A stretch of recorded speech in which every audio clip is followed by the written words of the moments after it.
Hello my dear friends, welcome back to my YouTube channel commerce 24। My dear friends, आज हम इस video में journal entries को एक बहुत ही शॉर्ट ट्रिक के थ्रू करने वाले हैं। आई एम वेरी श्योर कि इस ट्रिक को सीखने के बाद आपकी जो 50% ईजी वाली जर्नल एंट्रीज़ हैं वो आप बड़ी आसानी से कर पाएंगे, जिसमें आपको बहुत सारे रूल्स को भी मेमोराइज़ नहीं करना पड़ेगा। सिर्फ आपको कुछ बातों का ध्यान रखना है, वीडियो को एंड तक देखना है माय डियर फ्रेंड्स। और यहाँ मैं आपसे एक प्रॉमिस चाहूँगा कि अगर आपको वीडियो अच्छी लगे तो लाइक और सब्सक्राइब ज़रूर कीजिए। तो चलिए शुरू करते हैं।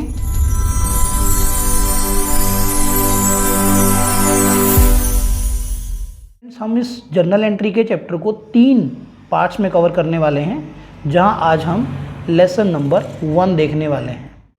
सो माय डियर फ्रेंड्स, इस वीडियो में तो हम जर्नल एंट्रीज़ में जो सिंपल वाली जर्नल एंट्रीज़ हैं उन्हें कैसे करते हैं ये सीखने वाले हैं। इसके बाद हम लेसन नंबर 2 में एवरेज वाली जो एंट्रीज़ होती हैं, जिनमें ट्रेड डिस्काउंट, कैश डिस्काउंट होता है, वो देखेंगे। और उसके बाद एक थर्ड लेसन पे इसको हम कंप्लीट करेंगे। तो 3 वीडियोज़ में हम जर्नल एंट्री के चैप्टर को कवर करने वाले हैं। सिर्फ और सिर्फ ट्रांजेक्शन्स को, किसी भी ट्रांजेक्शन को रीड करने के बाद उसको आइडेंटिफाई करना आना चाहिए। ट्रांजेक्शन को आइडेंटिफाई करना आता है, weather a transaction, a cash transaction और अ क्रेडिट ट्रांजेक्शन, तो बड़ी आप आसानी से इस चीज़ को आप कर सकते हैं। तो जितनी भी कैश ट्रांजेक्शन्स रहने वाली हैं, उन कैश ट्रांजेक्शन में हमारा फोकस सिर्फ और सिर्फ कैश अकाउंट पे रहेगा। और जितनी भी क्रेडिट ट्रांजेक्शन रहने वाली हैं, उनमें हमारा जो फोकस है वो पर्सनल अकाउंट पे रहेगा। कैश ट्रांजेक्शन होती हैं तो उसमें एक अकाउंट तो कैश का होता ही है, क्योंकि तभी वो कैश ट्रांजेक्शन है। और जब भी कोई क्रेडिट ट्रांजेक्शन होती हैं तो उसमें कभी भी कैश का अकाउंट बनेगा ही नहीं, चाहे वो डेबिट हो चाहे वो क्रेडिट हो। तो किसी भी क्रेडिट ट्रांजेक्शन के अंदर कैश का अकाउंट आता ही नहीं है, ना ही वो डेबिट में आता है ना ही वो क्रेडिट में आता है। और जब कोई ट्रांजेक्शन कैश होती है तब तो उसमें कैश का अकाउंट आता ही आता। तो बस हमें देखना है क्या है कि कैश या तो डेबिट हो सकता है या क्रेडिट। तो इसके लिए सिंपली आपको इतना सा ध्यान रखना है कि बिजनेस में हम कैश के आने को डेबिट लिखते हैं और कैश का जाना क्रेडिट होता है। और आपका फोकस सिर्फ कैश के ऊपर रहेगा। दूसरा जो भी अकाउंट उस ट्रांजेक्शन में इन्वॉल्व रहेगा उसको हम कैश का अपोजिट कर देंगे। दैट मीन्स उसके ऊपर हम दिमाग नहीं लगाएंगे, हमें अपना पूरा माइंड सिर्फ और सिर्फ कैश अकाउंट के ऊपर लगाना है। चलिए जरा एक पहली एंट्री से समझते हैं। लिखा है बोट गुड्स फॉर कैश। अब क्योंकि यहाँ पर गुड्स कैश में बाय हुई हैं, that is why it's a cash transaction, it's not a credit transaction. और कैश ट्रांजेक्शन है तो अंडरस्टूड है कि यहाँ एक अकाउंट तो क्या बनेगा, कैश का बनेगा। और जब भी हम गुड्स को बाय करते हैं तो दूसरा अकाउंट कौन सा बनता है, वो परचेज का बनता है, क्योंकि हमने गुड्स बाय की हैं। नोट्स में यहाँ मेंशन भी किया गया है। अब हमें परचेज अकाउंट के ऊपर अपना दिमाग खराब नहीं करना है, हमें सिर्फ कैश अकाउंट पे फोकस करना है।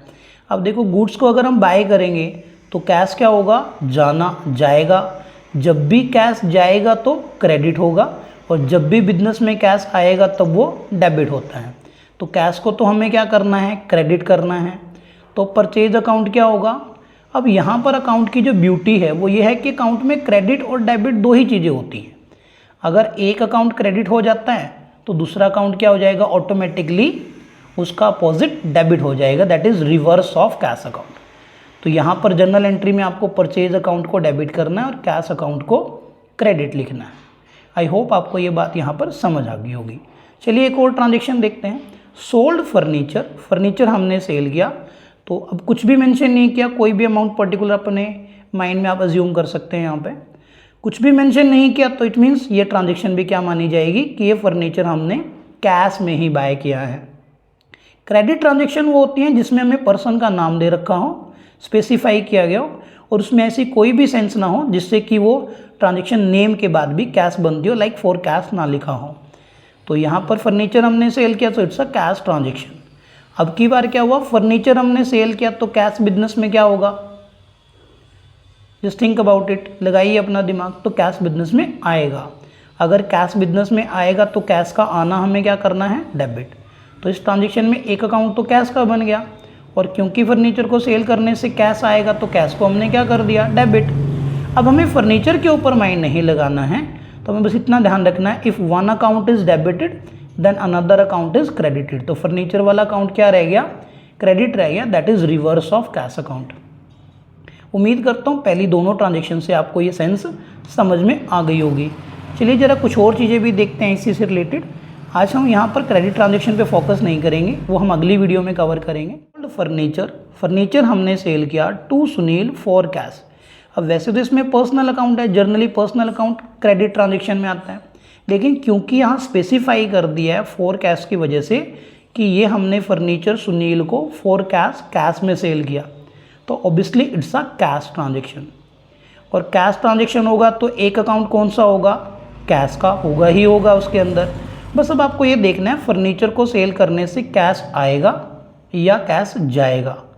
अब फर्नीचर को सेल करेंगे तो जाएगा तो फर्नीचर और आएगा वो कैश, और कैश का आना क्या होता है, debit.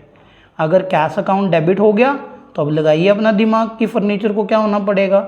If one account is debited another is credited, तो फर्नीचर को क्रेडिट लिखेंगे। और इस तरह से जर्नल एंट्री में कैश अकाउंट डेबिट हो जाएगा और फर्नीचर का अकाउंट आपका क्रेडिट हो जाएगा। बिना दिमाग लगाए हमने फर्नीचर को फाइंड आउट कर लिया कि फर्नीचर इसमें कैश का अपोजिट होगा। तो आपको सिर्फ करना क्या है कि कैश के ऊपर अपना दिमाग लगाना है कि कैश डेबिट हो रहा है कि क्रेडिट हो रहा है, और अपोजिट जो भी अकाउंट होगा वो उसका अपोजिट हो जाएगा। चलिए एक लास्ट ट्रांजेक्शन और देखते हैं। तो लास्ट ट्रांजेक्शन मैंने यहाँ लिखा है रिसीव्ड रेंट। हमें रेंट मिला, कोई भी अमाउंट अपने माइंड में आप सपोज कर सकते हैं, से 2000 रुपीज़ है।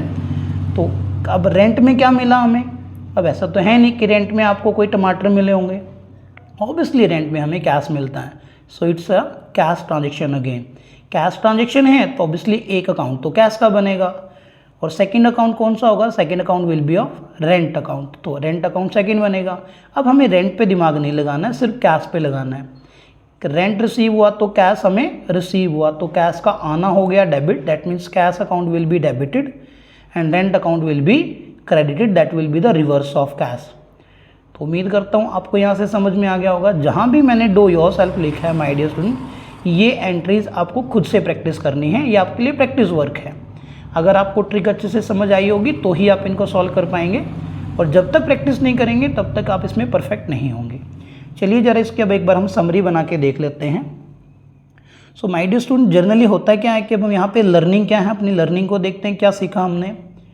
तो if a transaction is a cash transaction, अगर कोई ट्रांजेक्शन कैश की होती है then there must be one account of cash, तो ऑब्वियसली वहाँ पर एक अकाउंट तो कैश का बनेगा ही बनेगा, और सेकंड अकाउंट कौन सा होगा, वो उसका अपोजिट बन जाएगा।